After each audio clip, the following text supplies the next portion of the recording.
Yan, isang magandang hapon mga ka-farmers. For today's video, nag-spray sila ng pambuto, pandamo. Yung buto ng damo mga ka-farmers, yung machete. Dahil siya ay bagong patubig, na-sprayan natin ng machete mga ka-farmers, para hindi na magsibol yung buto ng damo. Magsibol man siya ay yung malapit na baga siyang anihin mga ka-farmers. So kinabukasan yun ay spray naman ng fungicide bago samahan na rin ng insecticide mga ka-farmers. So ang takal nila ay isang lata mga ka-farmers. Ayun, nung nagbagsakan yung sibuyas gawa ng bagong patubig.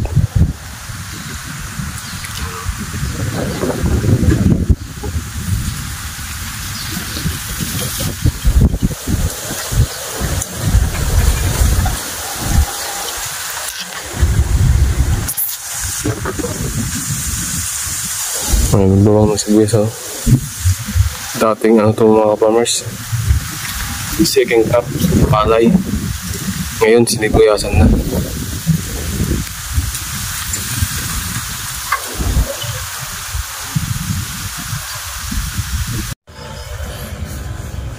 So dito naman po guys ay nag-i-spray sila ng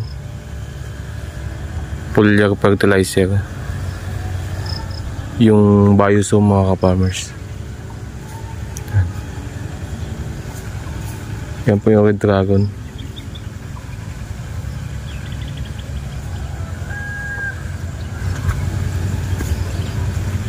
So medyo na rin, naglalaman na rin, pero madalang pa gawa nung may liit pa mga ka-farmers.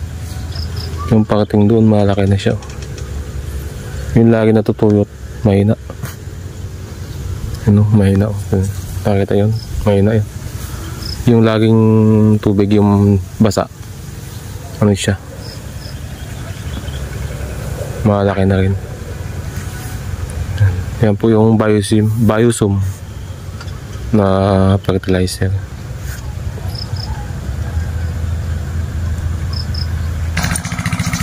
So dito guys, nag-spray din tayo ng foliar fertilizer, yung Biosum mga farmers. Ito po yung super pinay namin. Super ito.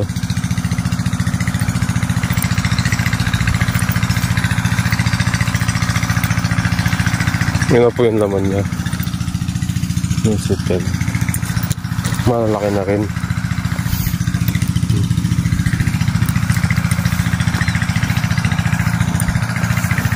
Madami nga lang daw ito, yung mutha lang. So ito na po yung Red Dragon. Yan, malaki na yung laman niya. So ito guys ay sa 20 ay 70 days na siya. Yung super naman ay 60 days. Ano po ang laman niya?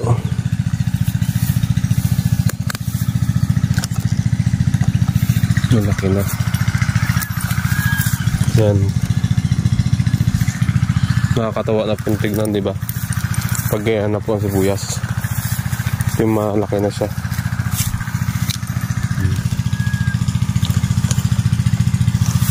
Malaki na yan. Yung guys, gandang pantik pag masla ng sibuyas, pag maganda ang tindigan niya. So yun lang po mga ka-farmers.